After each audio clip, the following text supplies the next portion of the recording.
Ողջույն սիրելիներս, մենք շարունակում ենք ձեզ հետ անդրադառնալ մեր ժողովրդի հարուստ բանահյուսությանը, մեր արածներին եւ ասացվածքներին։ Եվ այսօրվա արածը նվիրված է մարդկանց փոխհարաբերությունների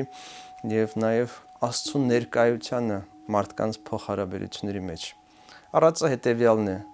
մեկը մեկով, երկուսը Աստծով։ Այս արածը ուղղակիորեն բխում է մեր Տիրոջ Հիսուս Քրիստոսի խոսքից։ Մատթեոսի ավետարանում խոսելով եկեղեցու հիմնադրման մասին մեր Տերը ասում է.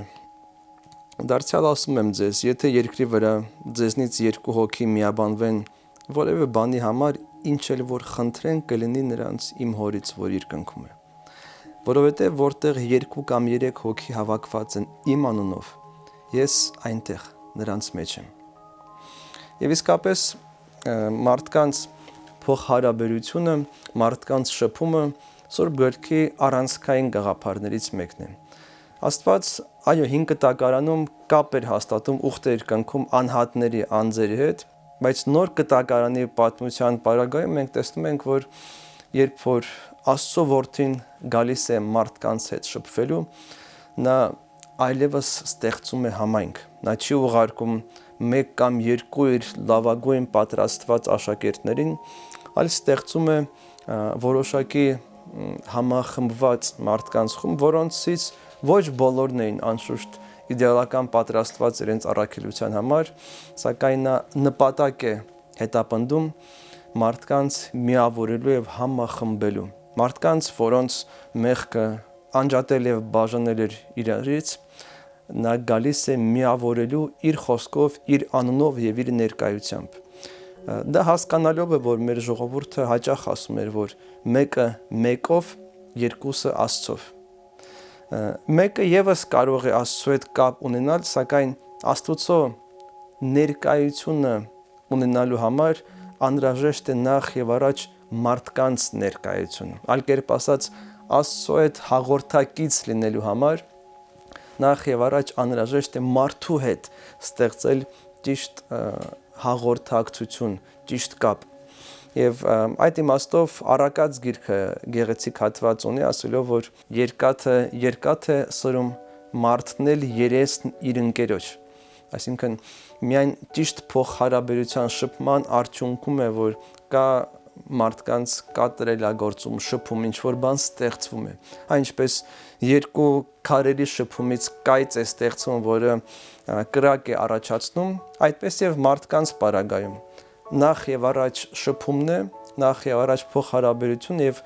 ապա միայն Աստծո ներկայությունը գալիս է որպես կրակ, որպես լույս, որպեսզի նոր իրականություն ստեղծվի։ Եվ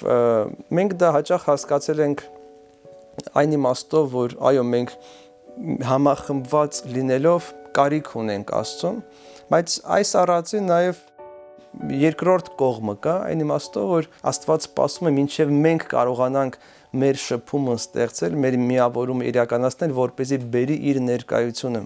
Այդ իսկ պատճառով Տերը գործում է ոչ թե անհատապես մարդու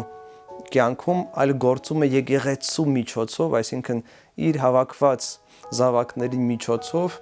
պարգևելով իր շնորհները ամբողջ աշխարհին։ Ինչքանով կա այդ շփումը, ինչքանով կա մեկը մեկի հետ այդ սերտ փոխհարաբերությունը, այնքանով շատանում է Աստծո օրհնությունը եւ Աստծո մարդկանց մեջ ներկայությունը։ Եվ հակառակը, ինչքանով մարդիկ իրարից տրոհվում եւ բաժանվում են, ինչքան շատ մարդը փորձում է միայն իր սեփական նպատակների հասնելու համար օգտագործելու թեկուզ հոգևոր միջոցները, այնքանով նվազում է Աստծո օրհնությունը եւ Աստծո ներկայությունը մարդկային կյանքում։ Եվ մեր Տերը Հիսուս Քրիստոս, երբ որ իր աշակերտների հետ էր ստեղծում իր հարաբերությունները, ասում է, որ այլևս ձեզ չեմ կոչում ծառաներ կամ աշակերտներ, այլևս կոչում եմ ձեզ ընկերներ։ Եվ որպես այդպիսին եկեղեցին եւ քրիստոնեությունը ընկերության մասին է, իրար հետ համախումբ լինելու եւ ճիշտ նպատակներով համախմբվելու մասին է։ Որտեւ Տերը չասաց, որ որտեղ որ երկուսը կամ երեքը հավաքվեն ինչ որ բան խնդրեն, այլ ասաց երբ որ երկուսը կամ երեք հավաքվեն իմ անունով։ Եվ այստեղ է բանալին, որտեղ մենք հաճախ համախմբվում ենք տարբեր նպատակներով, մենք կարող ենք շատ մեծ խումբ ստեղծել եւ այդ խումբը ինչ որ բաներով կարող է զբաղվել, բայց այստեղ բանալին այն է, որ այդ համախմբումը կարող է լինել պտղաբեր եւ օրհնաբեր միայն Տիրոջ անունով, Հիսուս Քրիստոսի անձի եւ իր անվան հեղինակությունը բերելով որպես գլխավոր գիծ իրենց կյանքի։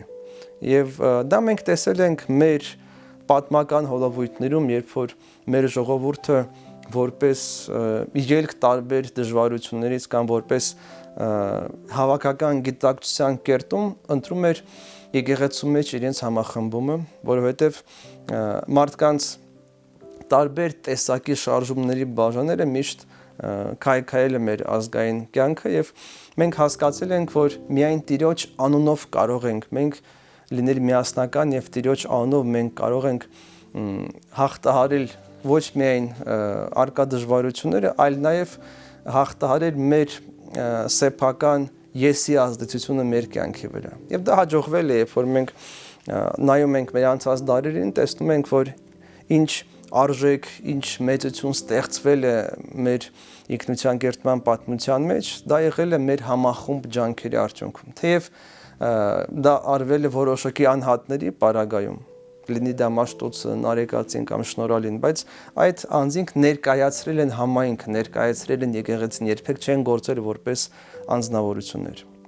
Այսօրվա դարը տանում է մարդուն դեպի մեկուսացում։ Այսօրվա դարը մարդու համար ստեղծում է հնարավոր պայմաններ, լինի մեդիայի միջոցով, լինի սոցիալական տրոհման միջոցով, որ մարդը մտածի, որ նա մենակ կարող է ամեն ինչին հասնել։ Դա մեծ խաբկանքն է։ Դա այն է, ինչ որ հակասում է Աստծո ծրագրին մեր վերաբերյալ, որտեղ եթե նույնիսկ մարդը հասնում է ինչ որ հաջողությունների միայնակ, այդ հաջողությունը իրեն չի երջանկացնում։ Այդ հաջողությունը նա չի կարողանում լիարժեք կիսել, լիարժեք բաշխել մարդկանց եւ առանց դրա չկա մարդկային երջանկություն։ Եվ ժողովրդի մեր իմաստուն խոսքը, որ բխում է Աստծո անմիջական խոսքից, որ մեկը մեկով է, երկուսը Աստուծով է, այսօր գալիս է մեզ հիշեցնելու մեր համայնքային, մեր ազգային կյանքը կազմակերպելու գլխավոր սկզբունքը։ Հանուն ինչի ենք մենք պատրաստ համախմբվելու։ Ոչ թե ինչի դեմ, այլ հանուն ինչի։ Ինչ պիտի լինի մեր հավաքական գիտակցության հենց առանցքը եւ կենտրոնը։ Եվ դա մեր Տիրոջ անունն է։ Դա Տիրոջ ներկայությունն է, որովհետեւ դա ամբողջ աշխարհի պատմության փորձված իրականությունն է, որը մենք ունենք թե մեր մտածողության մեջ, թե մեր հոգևոր կյանքի մեջ, եւ պիտի դա կարողանանք գնահատել եւ արժևորել։ Տերը սպասում է, երբ որ մենք անենք քայլը ոչ թե միայն դեպի նա, երբ որ մենք անցնենք մեր անհատական ապաշխարությունը կամ գանք իր մոտ մեր խնդիրները լուծելու համար, այլ սպասում է, երբ որ մենք սկսենք իրար հետ գալու Տիրոջ մոտ։ Եվ եկեղեցում կատարված պատարագի խորհուրդը դրա մասին է, երբ որ մարդիկ նախ եւ առաջ անհրաժեշտություն են տեսնում իրար հետ հաշտվելու, իրար ներելու եւ միայն այն ժամանակ գնալու եւ Տիրոջ հետ փոխհարաբերվելու եւ հաղորդակցվելու։ Եվ այսօր մենք անհրաժեշտություն ունենք վերանայելու թե մեր ժողովրդական իմաստությունը եւ կիրառելու դա մեր կյանքում։ Ամեն ինչ որ անհրաժեշտ է մեր կյանքի եւ երջանկության համար, Աստված մեզ արդեն իսկ պարգևել է։ Մնում է մեր իմաստության դրսևորումը, մեր քայլը առ այն, որպեսզի մենք համախումբ ջանքերով կարողանանք ստեղծել այնպիսի